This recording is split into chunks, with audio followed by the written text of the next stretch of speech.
Hello everyone, preposition की class number 5 में आप सभी का स्वागत है। इस क्लास में हम करने वाले हैं यूज ऑफ ऑफ और ऑफ। आप कहेंगे सर आपने दो बार ऑफ क्यों बोला है? ये ओ एफ, ये भी एक ऑफ है और एक है ओ डबल एफ, ये इसलिए मैंने दो ऑफ बोले हैं। तो ये इस ऑफ और इस ऑफ में क्या अंतर है ये आज की क्लास में हम देखेंगे। अगर हम उच्चारण की बात करें तो ओ एफ का जो उच्चारण होता है वो अव होता है, लेकिन आप कहेंगे सर हमने तो कभी इस उच्चारण को नहीं सुना होगा, क्योंकि हम भारतीय जो हैं वो हम इंग्लिश को भी हिंदी की तरह पढ़ना चाहते हैं। लेकिन हिंदी और इंग्लिश दो भाषाएं जो है ना वो अलग अलग हैं। हमारी मातृभाषा जो है हिंदी जो है वो जैसी दिखती वैसी बोली जाती, लेकिन इंग्लिश जैसी दिखती वैसी नहीं बोली जाती। इसलिए उच्चारण के मामले में हम बहुत सारी गलतियाँ कर जाते हैं। चलो कोई बात नहीं, जैसा आपको अच्छी तरह समझ में आ जाए वो बात मैं यहाँ करने वाला हूँ। उच्चारण की बात कभी फिर कर लेंगे। उच्चारण संबंधी नियम जो है वो इसकी वीडियो मैंने एक बनाई हुई है, वो आप देख सकते हैं। नहीं तो फिर भी कभी हम इस बारे में और अलग सी वीडियो भी बना सकते हैं, ठीक है। तो अब हम बात कर रहे हैं ऑफ की। जो मुख्य हमारे प्रीपोजिशन आज की वो ओ एफ ऑफ और ओ डबल एफ, इसको हमने समझना है। तो पहले हम ओ एफ की बात करते हैं। ऑफ का प्रयोग कहाँ किया जाता है? तो कॉन्सेप्ट नंबर 1 देखिए, ऑफ का प्रयोग किया जाता है नॉन लिविंग थिंग्स के साथ। नॉन लिविंग माने निर्जीव चीज़ों के साथ। उनका क्या बनाते हैं हम? पोजीशन दिखाने के लिए, उनका अधिकार दिखाने के लिए। पोजीशन का मीनिंग क्या होता है? अधिकार। अब कहेंगे सर ये पोजीशन हमें समझ नहीं आया, अधिकार समझ नहीं आया, नॉन लिविंग कैसे अधिकार दिखाती है? देखिए, जब भी हम पहले एक बार लिविंग बीइंग को देख लेते हैं। लिविंग बीइंग मतलब जिंदा जो होते हैं, ठीक है। जो भी जीव होते हैं, सजीव होते हैं, उनको क्या बोलते हैं? लिविंग बीइंग बोलते हैं। और जो निर्जीव होते हैं उनको नॉन लिविंग बोलते हैं। तो लिविंग बीइंग क्या होते हैं? जो जिंदा होते हैं। मान लीजिए आपने क्या बनाना है? पॉजिटिव केस बनाना है किसी भी नाम का। जैसे हम कहते हैं राम, अब कहते हैं राम का लड़का, तो हम क्या कहेंगे? राम्स सन, राम का लड़का है, ठीक है। राम की किताब है तो राम्स बुक, क्या कहेंगे? राम्स बुक, राम की किताब। तो ये क्या हो गया? ये पोजीशन को दिखा रहा है। तो पोजीशन क्या दिखाता है? अधिकार को दिखाता है। का, के और की, इस तरह से, ठीक है ना। उसका, उसके, उसकी, इस तरह का हमारा सेंस निकलती। लेकिन जो नॉन लिविंग होते हैं ना, उसमें हमने अभी क्या बनाया? राम्स बुक ऐसे लिखा था मैंने, राम्स बुक या राम्स सन, ठीक है। अपोस्ट्रोफी और एस लगाया था, ये इसको अपोस्ट्रोफी हो गया, ये एस बोलता। तो राम्स बुक या राम्स सन। तो ये अधिकार को दिखाने के लिए लिविंग बीइंग के साथ हम क्या करते हैं? अपोस्ट्रोफी और एस लगाते हैं, ऐसे अपोस्ट्रोफी और एस, ठीक है। हमने अभी पिछली जो क्लासेस की थी पंक्चुएशन की, यदि आपने वो नहीं देखी तो आप देखें कि कैसे हम अपोस्ट्रोफी लगाते हैं, ठीक है। तो अभी मैं अपोस्ट्रोफी की बात कर रहा हूँ। जो लिविंग बीइंग होते हैं, जिंदा जो होते हैं, उनके साथ हम अपोस्ट्रोफी एस लगाकर क्या बनाते हैं? पोजीशन बनाते हैं या पॉजिटिव केस बनाते हैं। उसको हम क्या दिखाते हैं? अधिकार दिखाते हैं। यहाँ पर बुक का अधिकार किसके ऊपर दिखा है? राम का अधिकार बुक के ऊपर दिखा है। लेकिन ऐसा नॉन लिविंग के साथ नहीं करना। आप जैसे लिखा ना, द कैप ऑफ पेन, ठीक है, पेन की कैप, तो आप ऐसे नहीं लिखेंगे, ऐसे नहीं लिखेंगे। पेन्स कैप, ऐसे नहीं लिखेंगे, क्योंकि ये तो नॉन लिविंग है ना। नॉन लिविंग जो होता है हमारा, निर्जीव जो होता है, उसके साथ हम अपोस्ट्रोफी एस का प्रयोग नहीं करेंगे, ठीक है। तो ये बात आपको क्लियर होगी कि पोजीशन क्या होता है, अधिकार क्या होता है, या पॉजिटिव केस कैसे बनाते हैं। तो नॉन लिविंग का जब भी हम पॉजिटिव केस बनाते हैं तो वहाँ पर हम अपोस्ट्रोफी एस नहीं लगाते, उसके स्थान पर क्या लगाते हैं? ओ एफ, जो हमारी ऑफ जो प्रीपोजिशन वो लगाते हैं। तो the cap of the pen, ठीक है, पेन की cap. The roof of the car, ठीक है, उस कार की छत। The water of Sonipat, Sonipat का पानी। इस प्रकार से आपने क्या देखा कि हमने पोजीशन बनाए हैं, ठीक है, पॉजिटिव केस बनाना है, लेकिन हम क्या लगाकर? ऑफ लगाकर।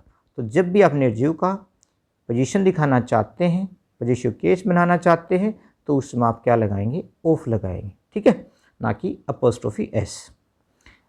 कॉन्सेप्ट नंबर 2, ऑफ का प्रयोग कईयों में से एक को बताने के लिए करते हैं। देखो, बहुत सारी चीज़ों में से कोई एक आपने बताना, कईयों में से क्या बताना आपने? एक। जैसे one of my friends has got a job, मेरे मित्रों में से एक मित्र को जॉब मिली है। देखो, मित्रों में से एक, इसका मतलब कईयों की बात की जा रही है, कईयों में से एक, है ना। अब आपने देखा, देखो वन ऑफ के बाद यहाँ पर जो नाउन आता है वो होता है हमेशा, नाउन या प्रोनाउन जो आता है वो हमेशा प्लूरल होता है, लेकिन वर्ब जो आती है ना वो हमेशा सिंगुलर होती है। ऐसा क्यों हुआ है? क्योंकि ये वन के कारण से जो वर्ब लगी है, ठीक है, वन हैज़, हम एक ही बात करें ना, एक ही बात तो करें, कईयों में से एक ही तो बात करें, हाँ एक ही बात की जा रही है, तो वर्ब भी कैसी रहेगी? सिंगुलर रहेगी। तो one of my friends has got a job, ठीक है, मेरे मित्रों में से एक मित्र को नौकरी मिली है। सम ऑफ दीज चेयर्स, ठीक है, इन कुर्सियों में से कुछ, ठीक है, आर ब्रोकन, तो क्या की जा रही है? तो कईयों में से हम एक की बात करी जा रही है या कुछ की बात की जा रही है, तो वहाँ पर आप क्या लगाएंगे? ऑफ लगाएंगे, ठीक है। कईयों में से एक की बात के लिए हम क्या करेंगे? एक या कुछ की बात की जा रही है, एक मान ले या कुछ, ठीक है। आगे देखो कॉन्सेप्ट नंबर 3, ऑफ का प्रयोग बीमारी से, कोई भी व्यक्ति मरता है किसी भी बीमारी से मरता है, ठीक है, डिजीज जिसको हम कहते हैं, डिजीज माने बीमारी, हंगर भूख से मरता है, थ्रस्ट प्यास से मरता है, ग्रीफ या दुख से मरता है, मतलब इनमें से कोई भी मृत्यु का कारण हो। कौन कौन सा?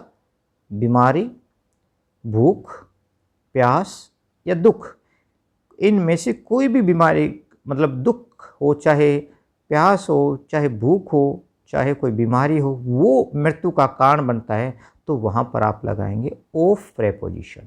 ही डाइड ऑफ कैंसर, वह कैंसर से मरा। सी डाइड ऑफ हंगर, वह भूख से मरी। तो आपने ये चीज़ का ध्यान रखना है, मरने के लिए आप ऑफ का प्रयोग करेंगे, लेकिन साथ ही साथ भूखा मरना, प्यासा मरना, दुख के कारण मरना, ये सब भी दिखाया जाता है, तो वहाँ पर भी आप ऑफ प्रेपोजिशन लगाएंगे। लेकिन अगला जो नोट है वो ध्यान रखेंगे, क्योंकि देखो अपवाद तो हर जगह होते हैं, कहीं ना कहीं ज़रूर अपवाद आपको देखने को मिलेंगे, लेकिन मृत्यु जब ज़्यादा खा पी लेने से या किसी घाव से होती है तो वहाँ पर फ्रॉम का प्रयोग करेंगे। देखो मैंने कहा था प्रेपोजिशन अगर चेंज की जाती है तो उसका मीनिंग भी ना वो चेंज हो जाता है, उस वर्ड का मीनिंग चेंज हो जाता है, ठीक है। तो यहाँ पर आपने देखा कि वहाँ पर ऑफ प्रेपोजिशन लगी तो किससे मरा? किसी बीमारी से मरा, भूख से, प्यास से या दुख से मरा है। लेकिन जैसे ही ज़्यादा खाने पीने से या किसी घाव से किसी की मृत्यु हो जाती है तो वहाँ पर आप फ्रॉम प्रेपोजिशन लगाएंगे। तो he died from A wound, वह किससे मरा? एक घाव से मरा, उसकी मृत्यु घाव से हुई है, ठीक है। ऑफ नहीं लगाएंगे यहाँ पर ऑफ नहीं लगाएंगे, इसलिए इस अंतर को आपने समझना है। He died from over eating, over eating माने आवश्यकता से अधिक खाना, ठीक है, ज़्यादा खाना पीना। तो कुछ भी ज़्यादा खाना पीना दिखाया गया है, ओवर ईटिंग, ठीक है, ओवर ड्रिंकिंग इत्यादि दिखाया गया है, तो आप फ्रॉम प्रेपोजिशन लगाएंगे, ना कि ऑफ प्रेपोजिशन, ठीक है। अब तीसरा और आपने ध्यान रखना है, यदि मृत्यु जो है वो लापरवाही के कारण हुई है तो आप उसमें थ्रो का प्रयोग करेंगे। 3 बातें बोली हैं, आप ऑफ प्रेपोजिशन लगाएंगे, फ्रॉम प्रेपोजिशन लगा सकते हैं, थ्रो लगा सकते हैं, लेकिन कब कब लगता है ये भी मैंने आपको तीनों अंतर बता दिए। तो यदि मृत्यु का कारण क्या होता है? लापरवाही होता है, नेग्लिजेंट होता है, कोई कारण होता है किसका? लापरवाही का। तो he died through neglect, neglect होता है किसी की अनदेखा करना, तो उसकी मृत्यु कैसे हुई है? अनदेखा करने के कारण हुई है, और अनदेखा करने का मतलब क्या है? लापरवाही करना। तो लापरवाही से किसी की मृत्यु होती है तो आप थ्रो लगाएंगे, ना कि ऑफ, ठीक है, या फ्रॉम। अब कॉन्सेप्ट नंबर 4, ऑफ का प्रयोग नीचे दिए गए जो एक्सप्रेशंस हैं, एक्सप्रेशन माने भाव, ठीक है, नीचे जो यहाँ पर भाव जो दिए गए हैं आप उनको कहीं पर दिखाया गया है, दर्शाया गया है, तो उस एक्सप्रेशन के लिए भी आप ऑफ प्रेपोजिशन का प्रयोग करेंगे। जैसे बोलते हैं nice of you, good of you, kind of you, generous of you, silly of you, है ना, stupid of you, intelligence of you, इस प्रकार से, है ना। तो जब भी आपको ऐसा लगता है कि भाई ये एक्सप्रेशन यूज़ की गई हैं तो वहाँ पर आप ऑफ प्रेपोजिशन लगाएं। सो नाइस ऑफ यू, है ना, it will be generous of you to pay my fees. तो आपने देखा है जेनरस के साथ, नाइस के साथ, है ना, काइंड के साथ, गुड के साथ, सिली के साथ, सिली होता है मूर्खता, स्टूपिड मूर्खता होता है, ठीक है, मूर्ख व्यक्ति को स्टूपिड बोलते हैं। इंटेलिजेंट क्या होता है? बुद्धिमान। तो ये एक्सप्रेशन आपको दिखते हैं तो आप ऑफ प्रेपोजिशन लगाएंगे। अब कुछ ऐसे एडजेक्टिव होते हैं जिनके साथ ऑफ प्रेपोजिशन लगती है, ठीक है, ये तो आपने याद करने। जैसे अफ्रेड ऑफ, डरना, किसी चीज़ से डरते हैं, वहाँ पर क्या बोलते हैं इसको, अफ्रेड ऑफ, डरना या भयभीत होना। फ्राइटेंड ऑफ का मीनिंग भी डरना ही होता है, ठीक है, और स्क्रेड ऑफ का मीनिंग भी डरना ही होता है। तो तीनों का मीनिंग क्या है, डरना है, ठीक है, भयभीत होना है। फोन ऑफ, किसी चीज़ का शौकीन होना। असेम्ड ऑफ, शर्मिंदा होना या शर्म आना, ठीक है। अवेयर ऑफ, किसी चीज़ के बारे में सचेत होना, ठीक है, किसी चीज़ के बारे में सचेत होने को क्या बोलेंगे, अवेयर ऑफ। अनअवेयर ऑफ मतलब सचेत न होना या अनजान हो जाना। कैपेबल ऑफ, कोई कार्य करने के लिए सक्षम होना या योग्य होना। श्योर ऑफ, सुनिश्चित होना, किसी चीज़ के बारे में पक्का होना। सर्टेन ऑफ, इसका मीनिंग क्या होता है, किसी चीज़ का निश्चय या कोई चीज़ के बारे में निश्चित होना। सर्टेन मानता है निश्चित। टायर्ड ऑफ, थकना। सिक ऑफ, तंग आ जाना, किसी से तंग आ जाते हैं, कहता है I am sick of you. यदि आपको कोई बोले ना I am sick of you, इसका मतलब ये नहीं कह रहा कि मैं तुम्हारा बीमार हूँ, नहीं, ऐसा नहीं कह रहा, अब मैं तुमसे तंग आ गया हूँ। तो I am sick of you बोलता है तो मीनिंग क्या निकलता है, मैं तुमसे तंग आ गया हूँ, ना कि मीनिंग ये लेना आपने कि सिक का मीनिंग तो सर बीमार होता है। बीमार हर जगह मीनिंग एक जैसा नहीं होता, ठीक है। मीनिंग इंग्लिश में कैसे होते हैं, सिचुएशनल होते हैं। तो उस सिचुएशन में, उस स्थिति में मीनिंग क्या निकला है। तो सिक ऑफ का मीनिंग क्या आता है, तंग आ गया या तंग आना। वर्थ ऑफ, किसी चीज़ के लायक, या this book is worth of buying, ये किताब क्या है, खरीदने की योग्य, ठीक है। प्रेपोजिशन के बाद हमेशा क्या लगता है, जेरेंड लगता है, आईएनजी वाली वर्ब जो अपना प्रयोग की जाती है, ठीक है। प्राउड ऑफ, गर्व महसूस करना। श्योर ऑफ, सुनिश्चित होना। अनश्योर ऑफ, अनिश्चित होना। जो श्योर का मीनिंग क्या था, पक्का, और अनश्योर का मीनिंग क्या था, जो निश्चित न हो, अनिश्चित न हो कोई चीज़, है ना। कॉन्फिडेंट ऑफ, किसी चीज़ का भरोसा होना। डिफरेंट ऑफ, भिन्न होना। आपको अब ये बहुत मुश्किल लगते होंगे, लेकिन जैसे आप इसको पढ़ेंगे ना, आप जैसे इनको पढ़ना शुरू कर देंगे, ये आपको आसानी से याद होना भी शुरू हो जाएगी। कोई भी चीज़ ऐसे नहीं है जो मनुष्य के सामने हार न माने, है ना। बड़े से बड़ा जो चीज़ें हैं वो मनुष्य के सामने हार जाते, लेकिन क्या चाहिए, एक कॉन्फिडेंट, हमारा जो है ना कॉन्फिडेंस लेवल ज़्यादा होना चाहिए, है ना। यदि हमारा कॉन्फिडेंस लूज़ होता है तो हम हार मान देते हैं। तो आपने क्या करना है, अपने कॉन्फिडेंस लेवल को बढ़ाना है। तो कुछ वर्ब और मैं बता रहा हूँ आपको जो आपने याद करनी है, ठीक है। एश्योर ऑफ, किसी चीज़ का आश्वासन देना, भरोसा दिलाना। चार्ज ऑफ, आरोप लगाना। डाउट ऑफ, किसी चीज़ पर संदेह करना। एक्सपीरियंस ऑफ, किसी बात का अनुभव होना।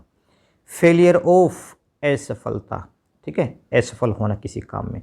प्रूफ ऑफ, किसी चीज़ का प्रमाण दिखाना या प्रमाण होना। रिजल्ट ऑफ, का परिणाम। वांट ऑफ, किसी चीज़ की कमी होना। देखो ये नहीं कि वांट का मीनिंग चाहना होता है हर जगह, अब कहते हैं ना देयर इज़ वांट ऑफ, ठीक है, नॉलेज, या फिर नॉलेज की कमी है। There is want of water, पानी की कमी है ना। तो क्या कहेंगे आप, वांट ऑफ का मीनिंग कहते हैं किसी चीज़ की कमी होना। बिवेयर ऑफ, सावधान होना।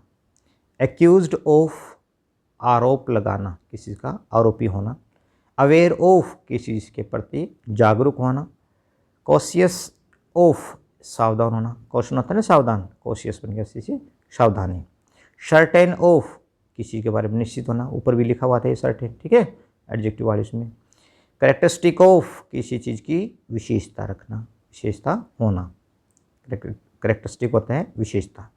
कॉन्फिडेंट ऑफ, आत्मविश्वास होना, अपने आप पर विश्वास करने को क्या बोलते हैं, कॉन्फिडेंट ऑफ। कॉन्शियस ऑफ, किसी के प्रति सचेत होना। कंप्लेन ऑफ, शिकायत करना। डिप्रीव्ड ऑफ, किसी से वंचित होना। डिप्रीव्ड होता है वंचित करना या वंचित होना, ठीक है। ड्रीम ऑफ, सपना होना। देखो सपना लेना अलग होता है, सपना होना अलग बात होता है, ठीक है। उसका क्या सपना है, वो एक पायलट बनना चाहता है, तो ड्रीम ऑफ, ठीक है। His dream of becoming a pilot या टू बी ए पायलट, है ना, इस तरह से। तो ड्रीम ऑफ का मीनिंग कहता है सपना होना। डिवाइड ऑफ, से वंचित रहना या रहित होना, ठीक है। डल ऑफ, नीरस कह लो या सुस्त कह लो। फॉन्ड ऑफ, किसी का शौकीन होना। ग्रीडी ऑफ, लालची होना। गिल्टी ऑफ, दोषी होना। गेट रीड ऑफ, छुटकारा पाना, ठीक है। ये हम अलग अलग करे हैं। तो अपने ऑफ के साथ जितनी भी वर्ब थी या एडजेक्टिव थे वो हम कर रहे हैं। तो थोड़े से ज़्यादा लग रहे होंगे आपको, लेकिन बेटा एक दिन में तो नहीं होगा, लेकिन एक दिन ज़रूर होगा। ये बात याद रखना, एक दिन में याद नहीं होंगे, लेकिन आप लगातार पढ़ेंगे तो एक दिन ज़रूर होंगे, है ना। इस मंत्र को आप याद रखें, कोई भी चीज़ एक दिन में नहीं होगी, लेकिन एक दिन ज़रूर होगी। लेकिन कब होगी वो? जब आप अपने आप पर भरोसा करेंगे, है ना। तो हियर ऑफ मुकदमे की सुनवाई करना, इग्नोरेंट ऑफ किसी चीज़ के प्रति अनभिज्ञ होना, ठीक है। प्राउड ऑफ किसी चीज़ पर गर्व करना, सेंसिबल ऑफ संवेदनशील, सेंसिबल क्या होता है? संवेदनशील, ठीक है। जस्ट ए मिनट, हाँ जी। सेंसिबल ऑफ क्या होता है? संवेदनशील, किसी चीज़ के प्रति संवेदनशील होना। सस्पिशियस ऑफ संदेह करना, किसी चीज़ पर संदेह करना। टॉलरेंट ऑफ किसी चीज़ को के प्रति सहनशीलता को बोलते हैं। टॉलरेंट का मीनिंग है सहन करना, तो टॉलरेंट ऑफ का मतलब सहनशीलता। वाइड ऑफ खाली होना, ठीक है, किसी चीज़ से रहित होना। और तो वियरी ऑफ थकना। तो ये थे हमारे, और भी रहेगी, चलो कोई नहीं, एक आधी और कर लेते, चलो आज तो काफ़ी हैं। वीर ऑफ माने थक जाना। आप कहेंगे सर हम we are feeling veer off, हम कैसे महसूस कर रहे हैं? थका हुआ महसूस कर रहे हैं, ठीक है। तो वीर ऑफ माने थकना। वॉर्थी ऑफ के योग्य होना। कंप्लेन ऑफ शिकायत करना। डाई ऑफ बीमारी से मरना। देखा आ गया ना दोबारा से, फिर डाई ऑफ बीमारी से मरना याद रखना आपने। तो डाई ऑफ के साथ अपने कैसे याद करोगे? बीमारी से मरना, ठीक है।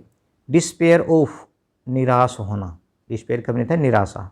और डिसअप्रूव ऑफ अस्वीकृत करना। देखो अप्रूव माने किसी चीज़ की स्वीकृति देना, और डिसअप्रूव का मीनिंग होता है किसी चीज़ की स्वीकृति नहीं देना, मतलब अस्वीकृति करना। ड्रीम ऑफ देखना, क्या देखना? स्वप्न देखना, ठीक है। वो आ गया था ना पीछे, ड्रीम ऑफ, दोबारा से आया ही, स्वप्न देखना, या यहाँ पर आप चेंज कर देना, ठीक है, इसको ये हटा देना यहाँ से।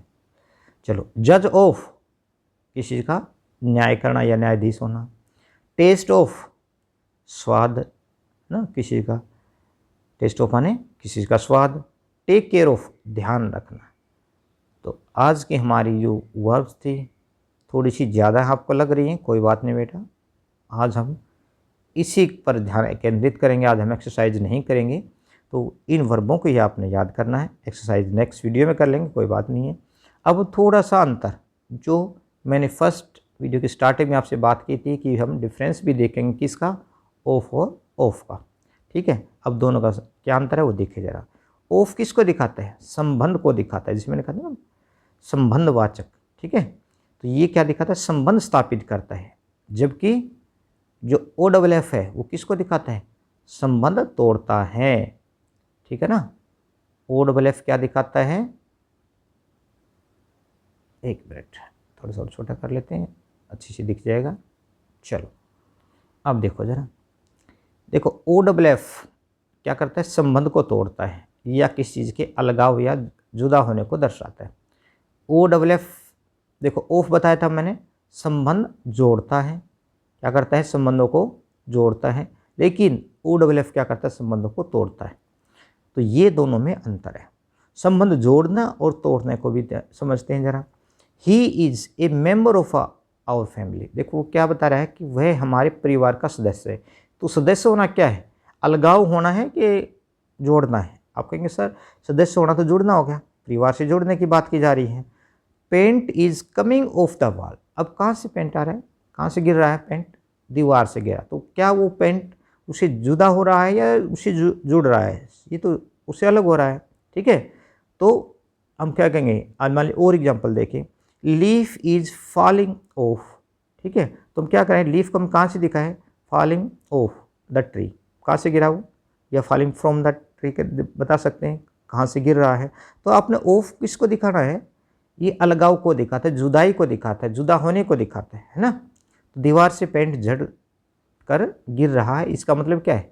संबंध जुड़ रहा है, टूट रहा है? संबंध से टूट रहा है। She went to see off him. See off का मीनिंग होता है किसी को अलविदा कहने जाना, छोड़ने जाते हैं ना। कोई मेहमान घर पर आता है, आजकल तो मेहमान भी अपने पर्सनल साधन के साथ आते हैं, तो दरवाजे तक ही छोड़ने जाते हैं लोग, ठीक है। दरवाजे पर ही हम क्या कर देते हैं, सी ऑफ कर देते हैं। लेकिन पहले पुराने समय में जब साधन कम थे या बस स्टैंड तक जाते थे तो उसमें बहुत सारे व्यक्ति या फिर औरतें जो है गीत गाते हुए जाती थी, है ना। तो ये पुरानी थोड़ी परंपराएं थी हमारी। तो उसको क्या बोलते हैं भाई, सी ऑफ बोलते हैं। तो she went to see off him, वह उसको छोड़ने के लिए गई। तो ऑफ क्या दिखाता है, संबंध जुड़ता है या टूटता हुआ। देखो यहाँ तो संबंध का मतलब ये नहीं है कि उसको छोड़ने गई तो संबंध टूट गया, नहीं, ये उसको तलाक नहीं दे रही, तलाक नहीं मतलब, लेकिन उससे तो अलग हो रहा है, कुछ समय के लिए हो रहा हो, चाहे कहीं भी जाने के लिए हो रहा हो, लेकिन एक संबंध टूटा हुआ तो दिख रहा है ना, संपर्क तो टूटा हुआ दिख रहा है ना। तो आप संपर्क भी कर सकते हैं संबंध। अगर आपको ऐसा लगता है कि सर अलग अजीब सा लग रहा है तो आप कह सकते हैं कि संपर्क टूट रहा है, ठीक है। She went to see off him, वह उससे क्या करने गई है, उसको छोड़ने गई है। तो जुड़े नहीं है, वो क्या है, अलगाव को दिखा रहे हैं, दूर होने को दिखा रहे हैं, ठीक है। स्विच ऑफ द फैन, अब स्विच ऑफ करेंगे फैन, हम क्या कहते हैं, स्विच ऑफ माने होता है बंद कर देना। तो हम फैन कब चलता है, जब स्विच ऑन होता है, और ऑन होने के बाद क्या आता है, इलेक्ट्रिसिटी जब वहाँ तक फैन तक जाएगी, है ना, तभी तो धारा प्रवाह होगा, तभी तो फैन चलेगा। तो हमने क्या कर दिया, ऑफ करने के बाद से जो धारा प्रवाह था, बिजली का जो प्रवाह था, वो हमने क्या कर दिया, रोक दिया, उस संबंध को हमने तोड़ दिया। तभी तो ऑफ का मीनिंग क्या लिया हमने, संबंध टूटना, ठीक है, अलगाव होना या दूरी दिखना, है ना। तो स्विच ऑफ द फैन, पंखे को बंद कर दो। तो पंखे को हम बंद करने के लिए कहाँ जाते हैं, क्या छत पर जाते हैं, ला भाई छत पर वो लेकर आओ सीढ़ी उसको बंद करेंगे, नहीं, हमने स्विच को क्या कर दिया, ऑफ कर दिया, और इससे क्या हो गया, फैन के पास जो इलेक्ट्रिसिटी की जो सप्लाई थी वो टूट गई, तभी तो पंखा बंद होगा, ठीक है। तो अब भैया आपने ये देखा दोनों में क्या अंतर था, ओ डबल एफ ऑफ और ऑफ में क्या अंतर है, ठीक है। तो आज की क्लास में हम इतना ही करेंगे, क्योंकि थोड़े से आपको ऐसा लग रहा है कि वर्ब्स ज़्यादा हैं, तो याद करने में और लिखने में थोड़ी सी आपको तकलीफ़ महसूस हो सकती है। तो आज हम इतना ही करेंगे, एक्सरसाइज वगैरह नेक्स्ट वीडियो में कर लेंगे, ठीक है। तब तक आप इसको क्या करें, लिखें, समझें, और 2-3 बार थोड़ा सा ज़्यादा टाइम दे दें दोहराने के लिए, 2-3 बार और ज़्यादा समय देंगे तो आपको कंफर्म हो जाएगा, हाँ मुझे याद हो गई है, ठीक है। तो मिलते हैं नेक्स्ट वीडियो में कुछ ही समय के बाद।